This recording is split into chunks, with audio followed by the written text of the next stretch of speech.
नमस्कार, मैं हूं दिबांजलि मोइत्रा। भारत के सभी खतरनाक युद्धक टैंक इस वक्त गलवान घाटी, लद्दाख, अरुणाचल प्रदेश समेत सिक्किम और चीन सीमा से लगे सभी जगहों पर पहुंचा दिए गए। सभी युद्धक टैंक दुश्मन का सीना चीरने के लिए तैयार बैठे।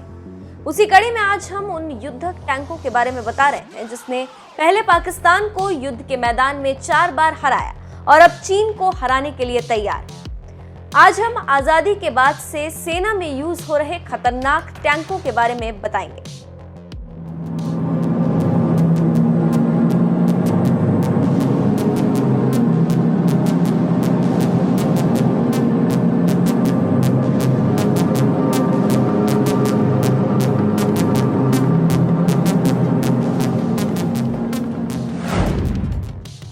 AMX-13 टैंक 1952 से 1987। AMX-13 1952 से 1987 तक भारतीय सेना में रहा।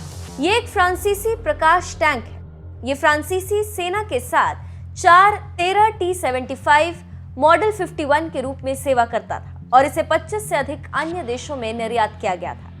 13 टन वजनी, जिसमें गोली चलाने के लिए रिवॉल्वर एक दोलन बुर्स के साथ फिट किया गया था, जिसका उपयोग ऑस्ट्रियाई SK-105 पर भी किया गया था। इस टैंक पर स्वचालित बंदूकें, एंटी एयरक्राफ्ट सिस्टम भी लगा था। APCs और ATGM संस्करण समेत 100 से अधिक संस्करण निकल चुके हैं।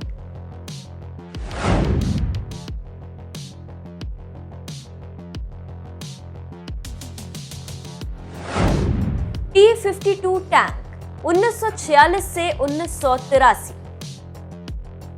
भारतीय सेना द्वारा जो दूसरा टैंक इस्तेमाल किया गया उसका नाम था अर्जुन टैंक। अर्जुन टैंक में 120 मिलीमीटर का एक मेन राइफल्ड गन लगा होता है, जिसमें भारत में बने armour piercing fin, stabilised discarding sabot ammunition का प्रयोग किया जाता है। इसमें PKT 7.62 millimetre coaxial machine gun और NSVT 12.7 मिलीमीटर मशीन गन भी है। ये 1400 हॉर्स पावर के एक MTU बहु ईंधन डीजल इंजन द्वारा संचालित होता है। इसकी अधिकतम गति 67 किलोमीटर प्रति घंटा और क्रॉस कंट्री में 40 किलोमीटर प्रति घंटा। कमांडर, गनर, लोडर और चालक का एक 4 सदस्यीय चालक दल इसे चलाता है। BMP-1 टैंक 1966 से अभी तक। BMP-1 एक सोवियत संघ का ट्रैक वाली पैदल सेना से लड़ने वाला वाहन। BMP का अर्थ है बॉयव्या मशीन पेखोटी 1। ये एक रूसी नाम है जिसका अर्थ होता है पैदल सेना से लड़ने वाला वाहन, जो अभी भी भारतीय सेना के साथ है। लेकिन अब भारतीय सेना के पास नया वर्जन है जिसमें भविष्य के युद्धों को परमाणु, रासायनिक और जैविक हथियारों और एक नए डिजाइन के साथ आयोजित किया गया। जैसे BMP एक बख्तरबंद कर्मियों के वाहक के गुणों को संयोजन और हल्के टैंक को पैदल सेना के साथ चलता है। भारतीय सेना ने इसे अगस्त 1980 में स्वीकार किया था। BMD-1 टैंक 1968 से 1987।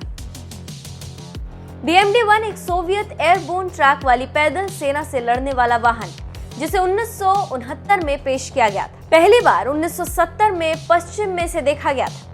BMD का अर्थ है बॉयव्या मशीना देसांता, जिसका अर्थ होता है combat vehicle of the airborne. इसे पैराशूट द्वारा गिराया जा सकता है और ये BMP-1 से मिलता जुलता है। BMP-2 टैंक 1985 से 1990। BMP-2 को सोवियत संघ ने 1980 के दशक में पेश किया। ये पैदल सेना से लड़ने वाला वाहन है जो BMP से आगे निकलता है। 1960 के दशक में भारतीय सेना में और काफी दिनों तक भारत की सेवा करने के बाद 1990 में ये विदा हुआ। T-72 टैंक 1972 से अभी तक।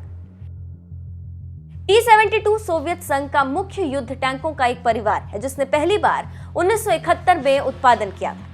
अब तक लगभग 20,000 से ज्यादा T-72 टैंक बनाए गए हैं और इनका समय समय पर नवीनीकरण करके मारक बनाया गया है।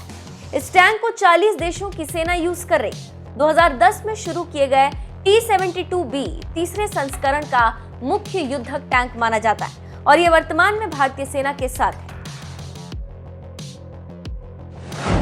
T-90 भीष्म टैंक 1992 से अभी तक। T-90 भीष्म एक तीसरी पीढ़ी का रूसी युद्धक टैंक है जो 1993 में भारतीय सेना के परिवार के साथ जुड़ा। टैंक T-72B का ये एक आधुनिक रूपांतर है और इसे T-80U पर पाई गई कई विशेषताएं शामिल। मूल रूप से इसे T-72BU कहा जाता है, लेकिन बाद में इसका नाम बदलकर T-90 कर दिया गया। ये रूसी ग्राउंड फोर्सेस और नेवल इन्फेंट्री के साथ एक उन्नत टैंक है जो अब भी भारतीय सेना की सेवा कर रहा है।